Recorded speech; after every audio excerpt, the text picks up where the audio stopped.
Hello Stratters, Nick here, known as the Exalted One on Magic the Gathering Online. Back this week with something a little bit different from what I normally do on the channel. So typically we play Modern, but this week I am playing some Pauper. And the deck that I have for us is Azorious PauBlade. So PauBlade harkens back to a deck in Standard, PauBlade, which is a very dominant deck, played Jace and Stoneforge Mystic and equipment, Squadron Hawks to carry the equipment.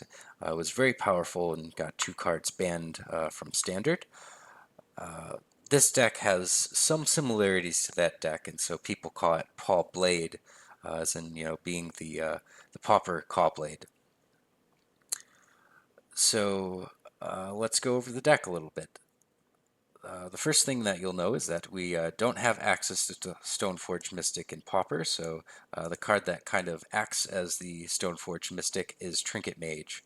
So when Trinket Mage enters the battlefield, you may search your library for an artifact card with converted mana cost 1 or less, reveal that card, put it into your hand. So this allows us to get some different equipment within the Pauper format. So our selection here, Sylvok Lifestaff, Bonesplitter, and Flayer Husk. Typically you'll take Lifestaff when you're in a little bit more of a defensive posture and you want to be trading off your creatures or kind of punishing the opponent for killing them so that you're able to gain a little bit of life. Bonesplitter is the most aggressive equipment, lets you attack the hardest, but also just equipping it allows you to trade up, so sometimes you'll get the Bonesplitter. And then lastly we have Flayer Husk, which is the equipment that kind of comes with its own body. So the opponent has Edict effects, you can get a or a Flayer Husk and soak up the Edict effect. But there are other niche scenarios where you'll want the Flayer Husk. In particular, it's because this is the only equipment that boosts toughness. So occasionally if you want a toughness boost, you'll get a Flayer Husk. Since we aren't limited to just equipment with the Trinket Mage, we have a couple other options. So one main deck, Relic of Progenitus. This can randomly hose graveyard decks if we get it in our hand and we're against a graveyard deck. But also it's just kind of our thing to get when we just want to draw another card, since you can play the Relic, crack it right away, and draw a card. So if we don't have anything in particular in mind, or we're hunting for a card that isn't an artifact that we can search out with the Trinket Mage, we'll often get the Relic to give us extra chances of getting it by drawing other cards. And then one of each of the artifact lands that we play, which can be important if we want to fix for double blue or get a white source, or we just want to make sure that we hit our 4th land drop. It's good to have access to these cards in the deck so your Trinket Mage has a little bit more flexibility. Our second pile here is the removal suite, so for Journey to Nowhere. Probably White's best removal spell in the Pauper format. Particularly good against decks that can't remove enchantments. So it could be a little bit vulnerable after Sideboard against decks that have access to effects like that. Supplementing it, we have 2 Angelic Purge, which is nice because it exiles, so if we're against creatures that have Undying, it can be good, or any sort of dies trigger, but also it can hit artifacts and enchantments, which occasionally comes up. We have a few concessions since we have to sacrifice a permanent as additional cost to that. Sometimes you'll have extra lands that we can sacrifice, but a lot of our creatures essentially draw cards, or they die and do things, or they enter the battlefield and create a clue, so we can kind of mitigate the fact that we have to sacrifice something additionally when we cast Angelic Purge. Our third pile here is kind of the old combo with Squadron Hawk. So in Standard you had Squadron Hawk with Jace, so you could play a Squadron Hawk. So that first Squadron Hawk essentially draws 3 cards and other Squadron Hawks, but when you Brainstorm, you can put them back and then cast another Squadron Hawk and draw your Hawks again. So we don't have access to Jace in this format, but we do have access to good old-fashioned Brainstorm.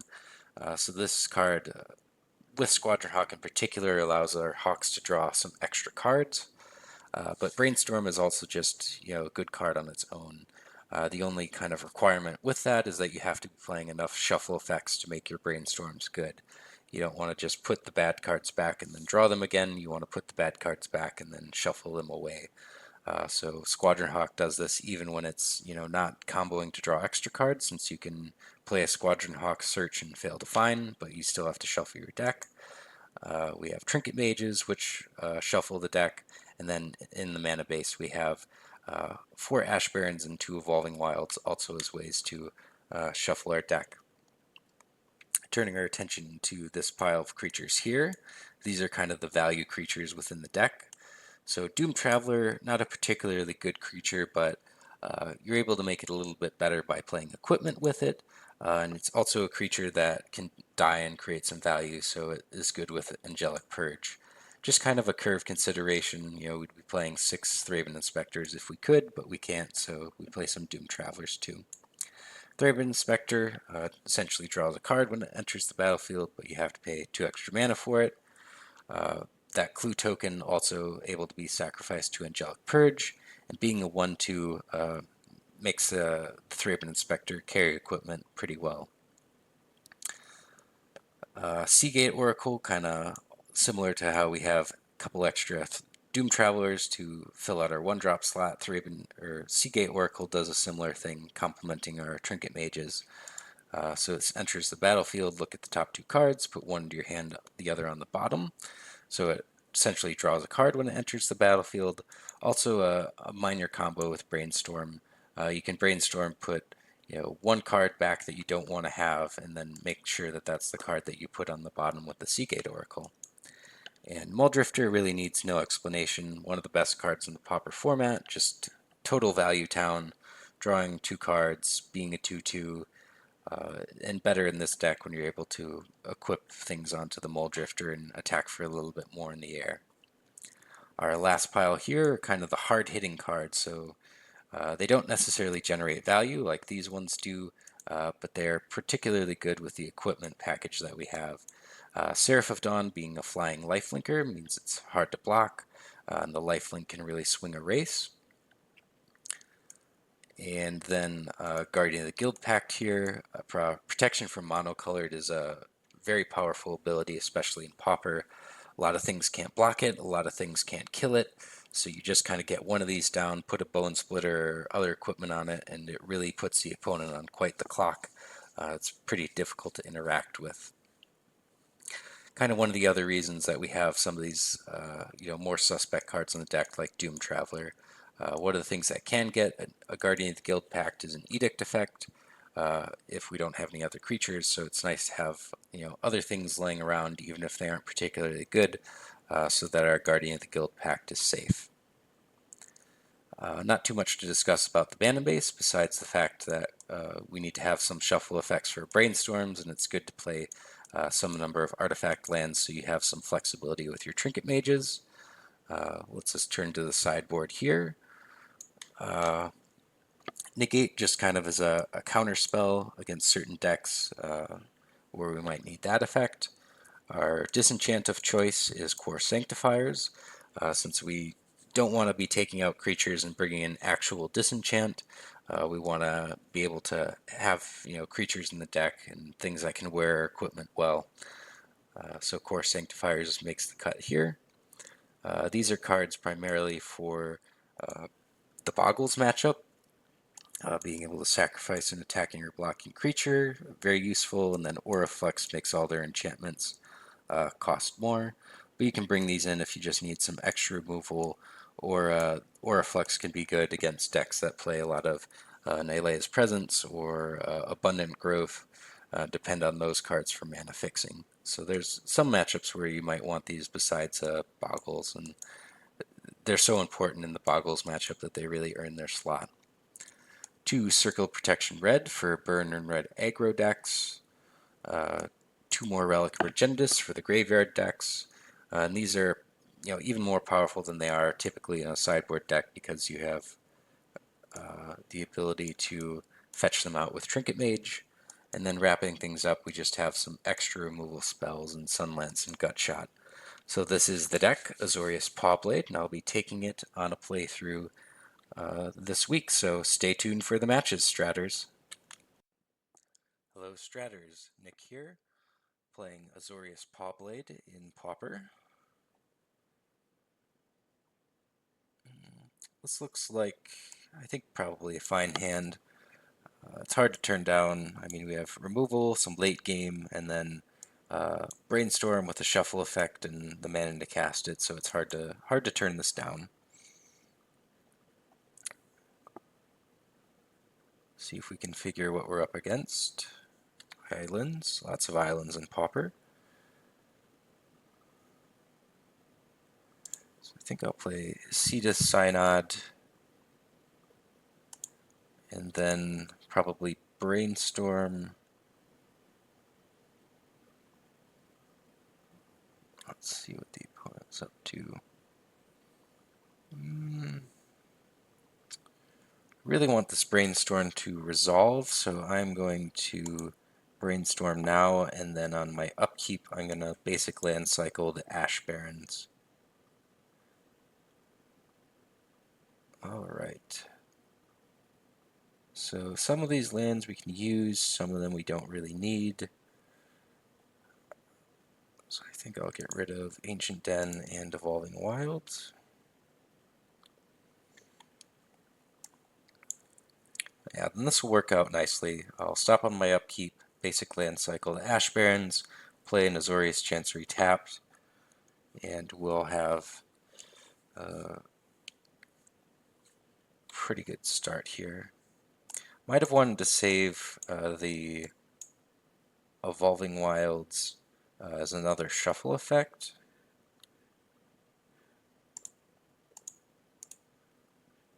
I think I just want to get a Plains here. What's the opponent up to? Okay. It's kind of telling here that they have an island and they crack their Evolving Wilds for an island.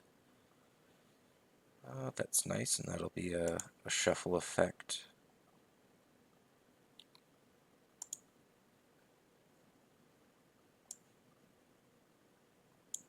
And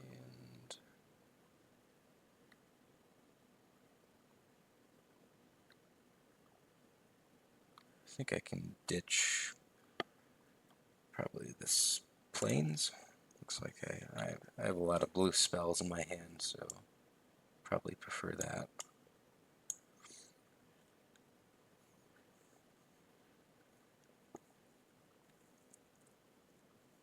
Okay, so they have black mana, and could be a Gurmag Angler in our future here.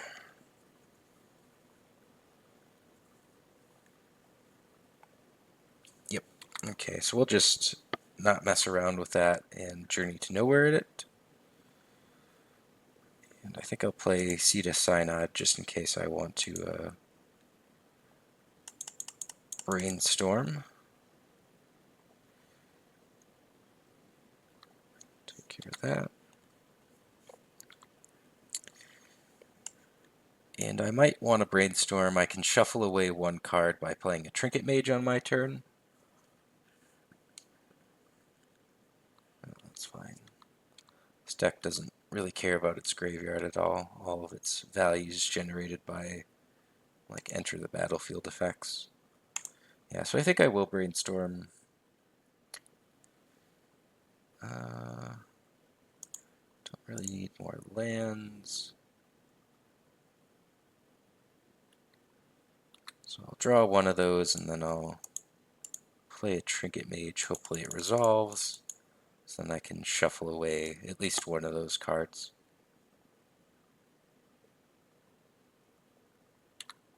Okay, counterspell, that's fine. Chancery, pick up the seat, and pass.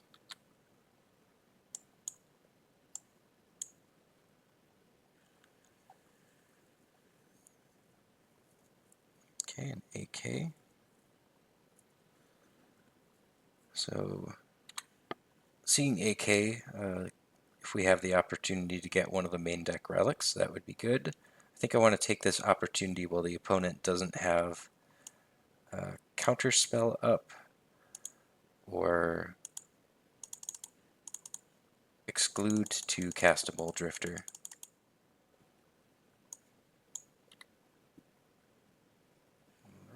Those are serviceable cards.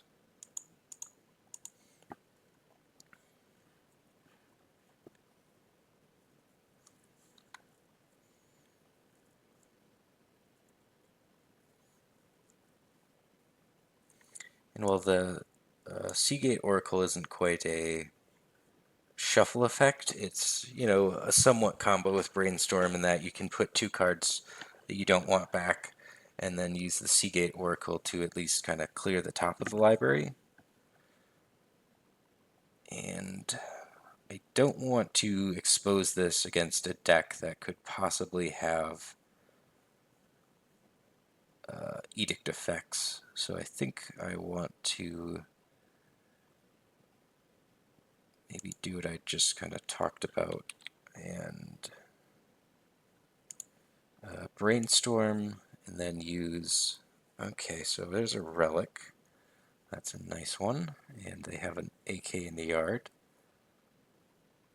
So I'll put back a seat and planes. Cast the Relic. Relic the opponent.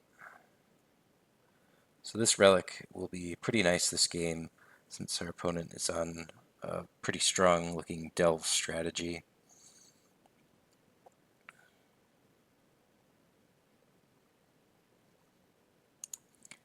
And I think I want to get this Oracle in play. And I'll take the planes, put the seat to the bottom, and then question of whether I want to leave up Relic or play a Bonesplitter. I think I intend on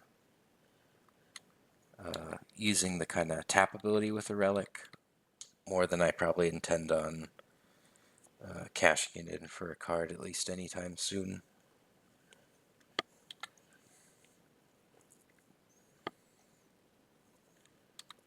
And I can equip this, then we can have a pretty even race back and forth.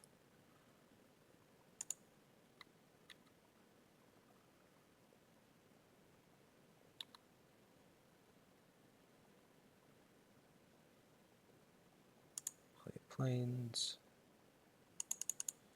And I'm going to play the Seraph of Dawn, since that blocks the Sultai Scavenger.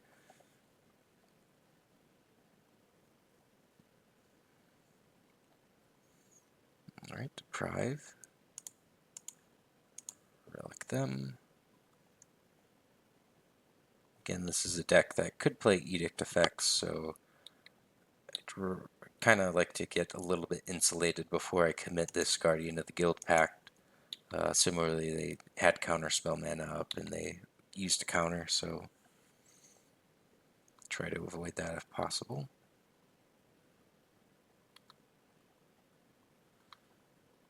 And the opponent is winning the race. I think I'm going to basic land cycle just to thin the deck. And we already have one, so it's not really an issue with missing out on a shuffle effect.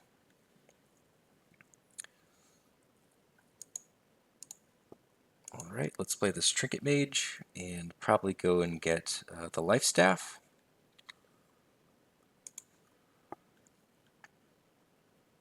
Perhaps the Flayer Husk. Flayer Husk insulates us a little bit more against an Edict, but I already have 2 effects on the board, so I think Lifestaff is perfectly reasonable here. And equip to Seagate, so now we might be able to turn the race in our favor, potentially. In that this attacks for a little bit more, and I'm going to play the island out. And the opponent does anything on end step, I'll relic them. They don't. Okay, so as I said, since this is attacking for a little bit more, and if they kill it, we're going to gain some life, so that should hopefully help turn the race in our favor.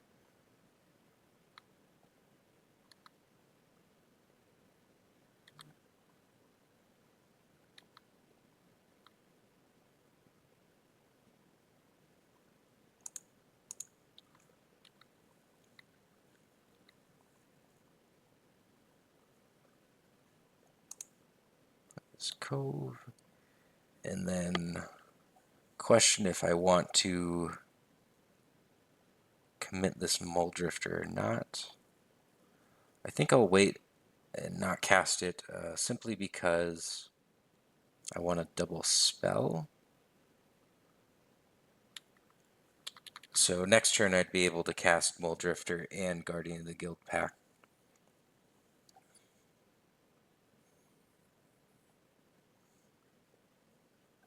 Probably could have moved the Sylvok Lifestaff over to the Trinket Mage. Eventually the opponent's going to want to get to a point where they can try to trade or try to block with the Sultai Scavenger, in which case I'll want to have 3 power on my Trinket Mage. So it probably would have been a good move just to equip the Sylvok Lifestaff over to the Trinket Mage. Kind of the problem with that is if I would decide to move it back over to the Seagate Oracle next turn, then I'm might not necessarily have the amount of mana that I want to double spell. Okay, opponent plays a Gurmag Angler. Close to full retail price for that. And I think that's fine by me, since I'll have Guardian of the Guildpact in play. Question now, do I want to crack the Relic? So the opponent's graveyard is really strained, but I don't think I do. I think the tap effect is too good in this matchup. So I will play Mulldrifter.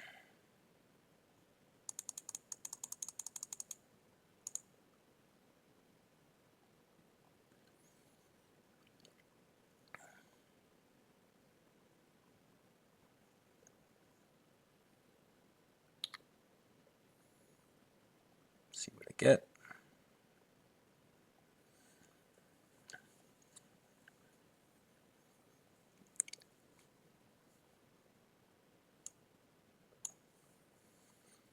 Okay, Journey to Nowhere and a Doomed Traveler. I think I'm just going to play Ash Barrens. Move the Sylvok Lifestaff over to Mulldrifter. Since the opponent has a flyer, that makes killing the Mulldrifter kind of the most attractive option. And then while the opponent has shields down, get this protection from mono-colored creature into play. So now I think we're set up fairly well.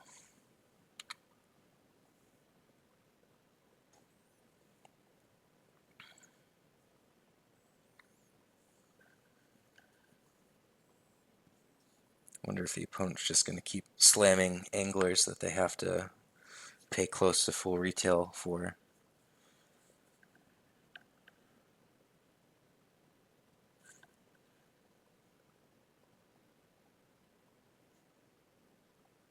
Thought Scour. Exile your Brainstorm.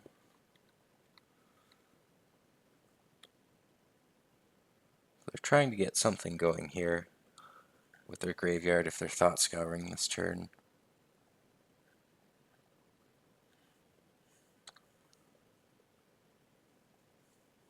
Couple lands.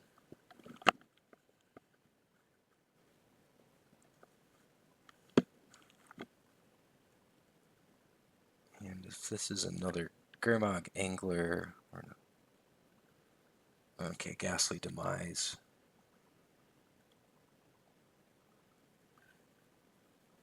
That's fine. Chainer's Edict. Get that with I guess Trinket Mage, probably the worst creature here.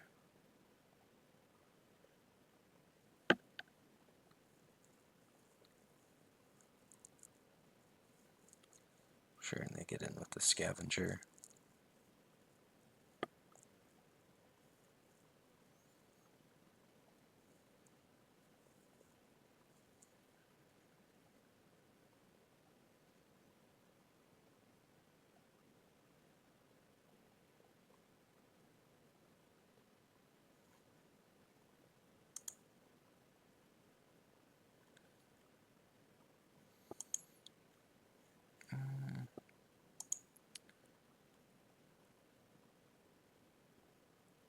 think maybe start off with Thraben Inspector.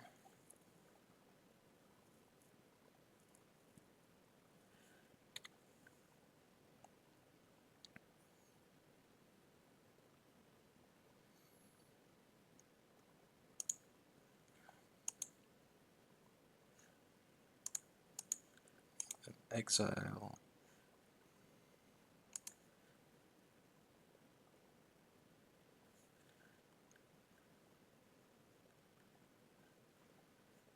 And let's see. Play Dune Traveler.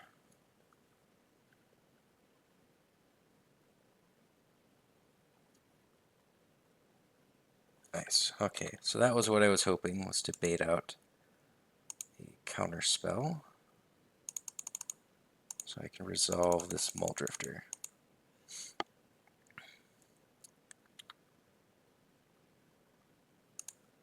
Equip the Lifestaff. And I think I have a pretty easy soak up with an Edict on the Thraben Inspector. Oh, well. Yeah, I'm not going to bother exiling with the Relic. Rather, one more. Okay.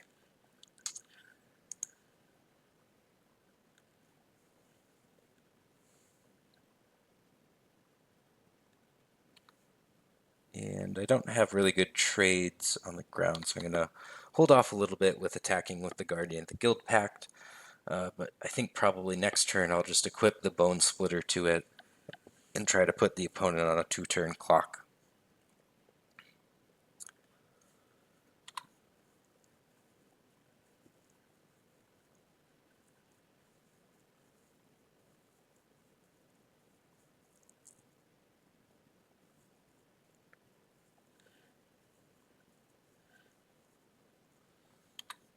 Okay, opponent just kind of spinning their wheels a little bit, drawing some cards. This might resolve in a Gurmag Angler getting delved out, but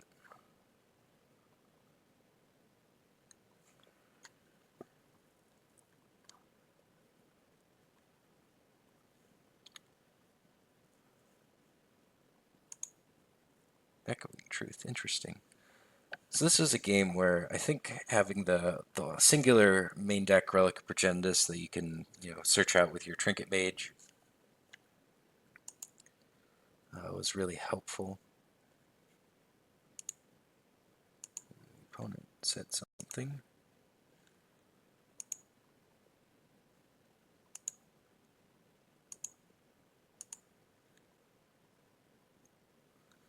Okay, so I definitely want these other relics. What cards are less good?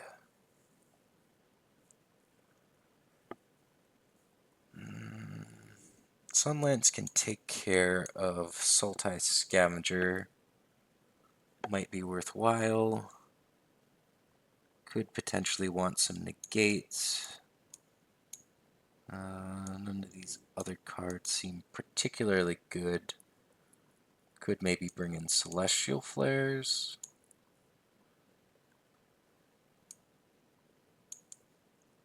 Celestial Flares, Sunlance, maybe not bother with negates.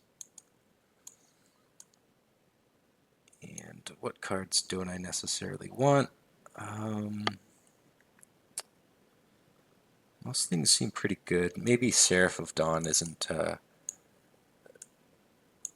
card that we necessarily want in this matchup. Like we could get into a racing situation, but it just dies. Really, it's kind of not a card advantage card. It's unless you can are guaranteed to untap with it and attack with it, start gaining life, which isn't guaranteed in this matchup. Could potentially go down a land since we're on the draw and we have all these extra relics, but we might not necessarily be cracking the relics, in which case we aren't actually cycling and drawing more cards than we typically would. Most of the stuff seems pretty important to keep. Maybe I don't want to bother with the extra removal. I guess they are somewhat narrow. I mean, this can get something, but it has to be something the opponent's attacking and blocking with, and Sunlance really only gets the scavengers from what I saw. So I guess I'll submit this.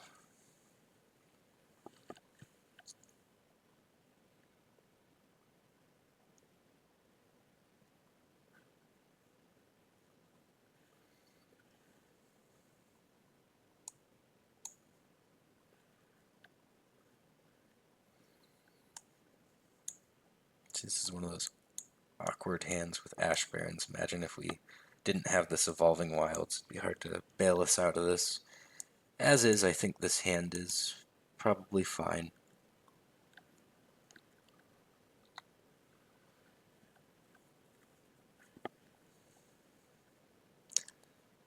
I really kind of play a Brainstorm like this.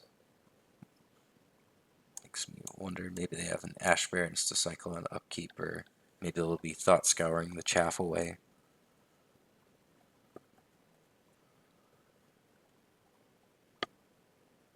So probably just playing this Evolving Wilds and going to get a Plains.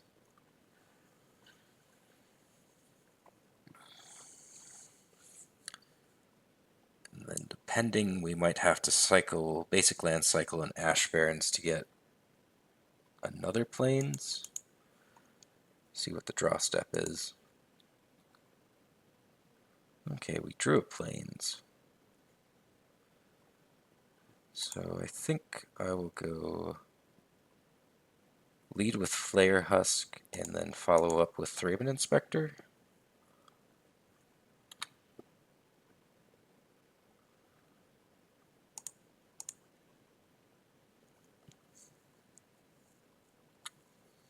Okay, so no counter spells. And the opponent didn't do anything to kind of follow up on their Brainstorm, so they just used Brainstorm as a more of a straightforward cantrip rather than trying to do anything fancy with shuffling away the bad cards. Okay, Thought Scour. Importantly, they don't have black mana just yet. Okay, so they have Delvers in this deck. Interesting. I don't think we saw any of those. They did mill over quite a bit of their deck. Maybe it's a sideboard strategy to get a little bit lower. Lower to the ground. And I think I just want to basic land cycle one of these to get an island, so then my mana's nice and set up. And I'll probably just attack with these, crack the clue, go from there. Alright.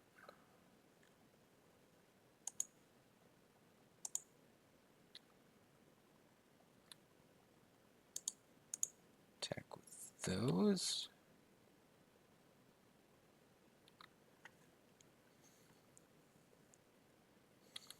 Yeah, I think crack the clue at the end of this turn. Let's see if the Delver flips or not. Okay, it didn't. That's always a good feeling for the person not playing the Delver when the Delver doesn't flip.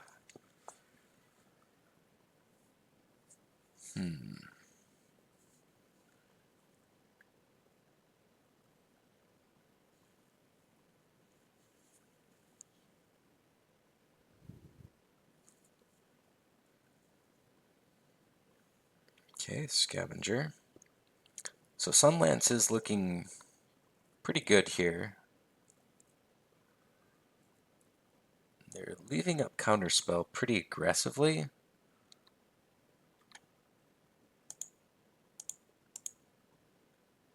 A Bonesplitter.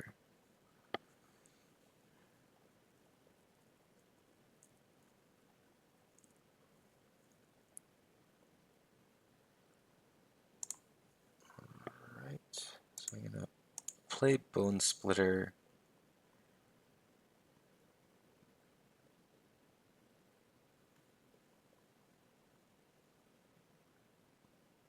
If they counter this, I have Thraben Inspector, Crack Clue. If they don't, equip to my Germ. And then at least I get an attack with this Germ this turn. So if they trade, that's fine. Okay, Echoing Truth on the Germ. It's not really a big deal. Play a Thraben Inspector, get a clue, and equip Bonesplitter so it's ready for attacks next turn. So it was a little bit of a tempo play with the Echoing Truth, but okay, Mental Note was the reveal for the Delver. It was a bit of a tempo play, but I mean, I still have the equipment.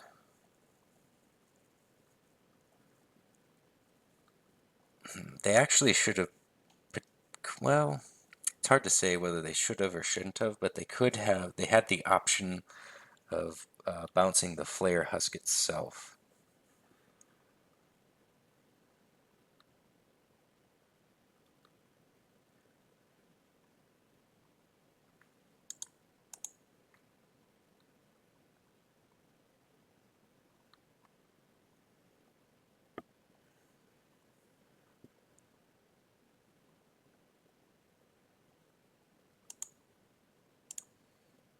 Play this and play Seagate Oracle. Leave up Cracking the Clue. Take that Journey to Nowhere. And question is, do I want to use this now? I think the answer is yes. And if it resolves, I'll go after the Scavenger. Okay, it doesn't. Simply because a Mulldrifter can trade with a Insectile Aberration. Okay.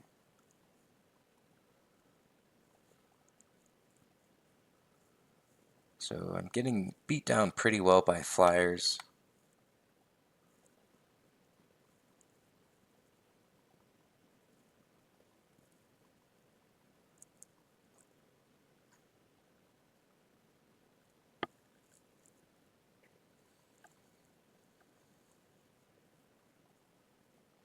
So Gurmag Angler, perhaps?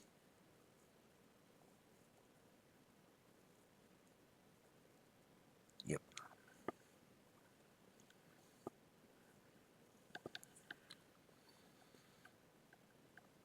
Okay, I think it's pretty important to get this Mulldrifter down so I can threaten a trade with the Insectile Aberration.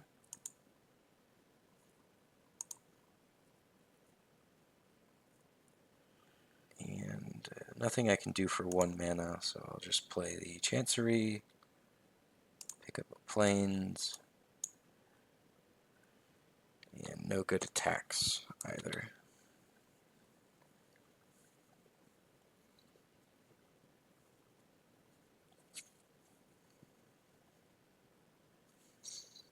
Okay, opponent brainstorms, probably looking for something to answer the Mulldrifter with.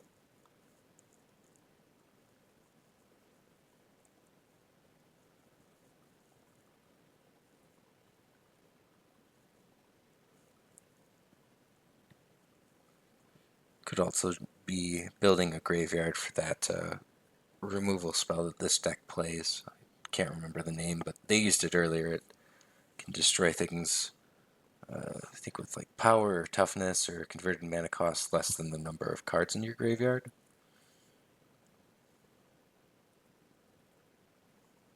So if they, even if they have that in hand, they'll be trying to build up. And I might do the old triple block on the Gurmag Angler and see if that works. If they have one removal spell, it does kind of blow it out, but I would rather... I kind of think that they might not have removal since they could have killed the Mulldrifter.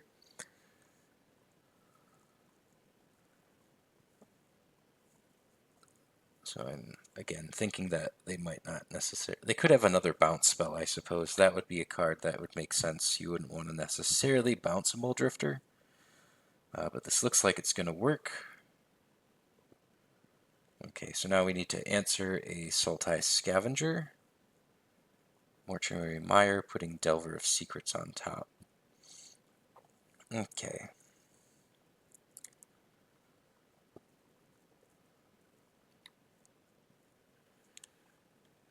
Well, that's not a bad draw.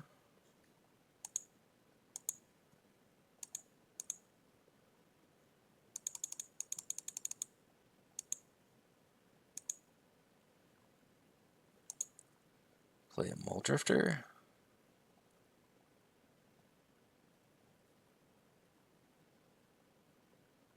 Could have a counter spell in hand. So they don't have removal, they have to have something. Ooh, Soul Manipulation. Okay. And I don't really see the value in equipping here. So guess I'll just... Okay, so we'll have removal next turn. Might as well get in for my 1 damage.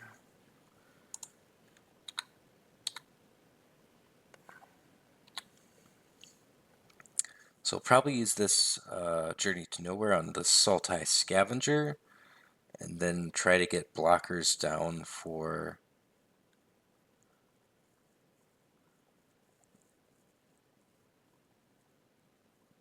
the other creatures. The issue here is now that they've brainstormed, they're probably going to flip the Delver.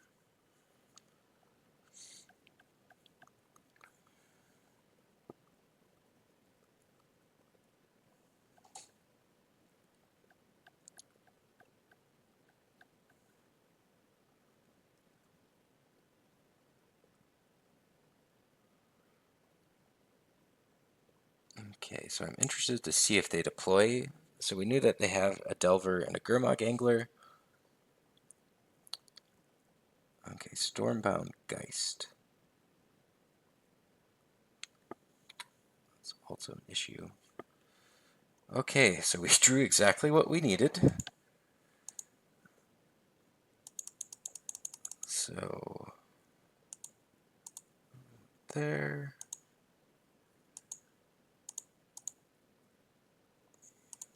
That there.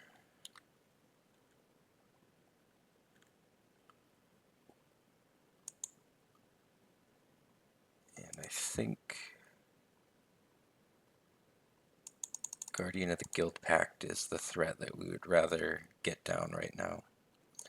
So this means that if they have the Gurmag Angler, that's a little bit worse because we have a creature that handles it really nicely. They didn't play the Delver, so whatever they did with the Brainstorm remains to be seen whether the Delver would flip or not.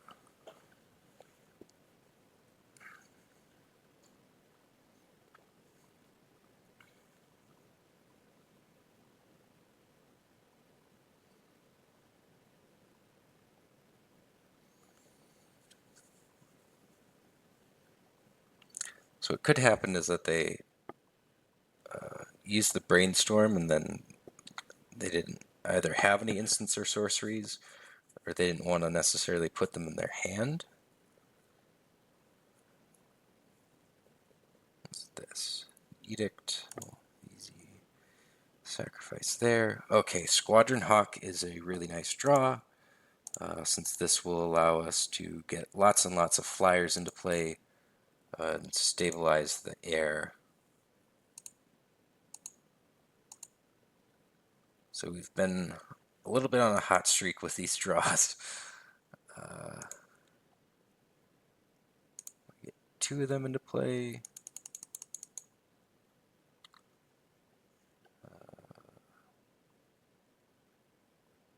No, and then I'll... Yeah, I think I want to get all of them well, no. And then I will equip a Squadron Hawk with the Flayer Husk. All right. So they are probably going to flip the Delver if they... Okay, so they did use a Brainstorm not that long ago. And they don't have the mana to flash back this Chainer's Edict, so next turn I'll be able to Trinket Mage up the Relic and get rid of that. So let's get a Relic.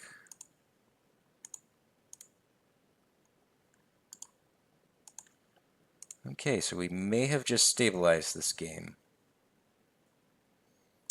And they don't have any counter spells, apparently. So I probably just want to get this Guardian of the Guildpact into play. And I think it's safe to start attacking with a Guardian. So things were looking pretty bad for a little while this game, but it's looking like we may have navigated our way out of it. This doesn't look like a deck that plays Sign in Blood or things like that could deal us direct damage, so we're probably going to do all right here.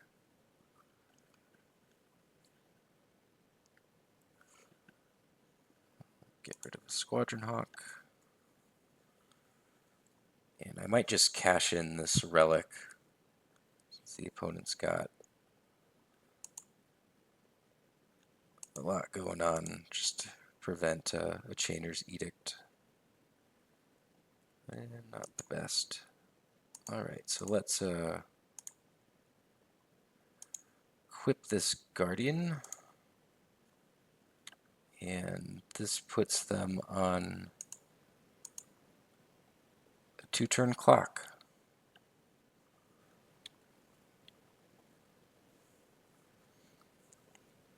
This is where you really see the power of Guardian of the Guildpact. Protection from monocolored and Pauper is a really powerful ability. So even though, you know, a 2/3 body not particularly good, especially at the 4 converted mana cost, once you suit this thing up with an equipment, it just really can close out a game. So let's give the opponent the GGs since they gave it to us.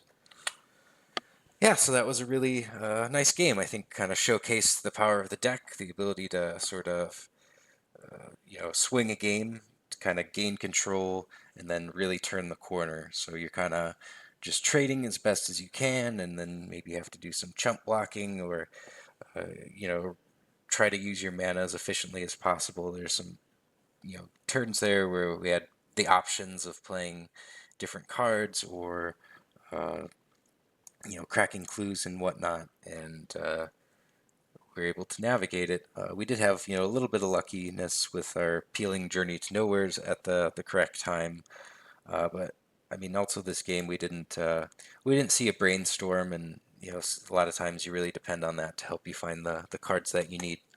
So thank you for watching, Stratters. I'll have a couple more videos coming up.